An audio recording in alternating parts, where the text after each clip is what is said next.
Adelante y bienvenidos a una nueva cobertura del equilibrio del puente. Mi nombre es Leandro y esta vez no los voy a aburrir con mis disertaciones, sino que todo lo contrario. Vamos a recorrer lo que fue esta Feria Medieval Fogata de San Juan, edición 2023. Así que vístanse con sus atavíos, cálcense sus armaduras y con flauta, laúd y gaita en mano vamos a internarnos en lo que fue esta tarde mágica.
Somos las hijas de la fuente, somos la fuente, el gran espíritu y el gran misterio.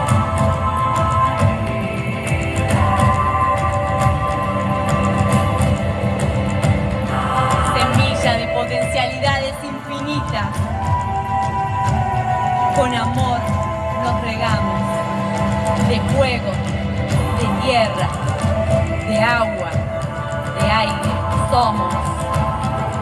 En nuestro útero de agua y fuego se halla la verdad.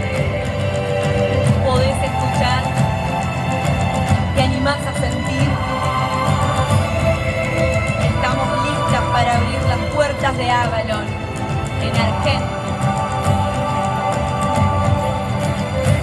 Somos la hermandad lemuriana, las semillas de Avalon, la hermandad de la rosa.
Invocamos vuestra esencia, quemen a los traidores y quemen las traiciones.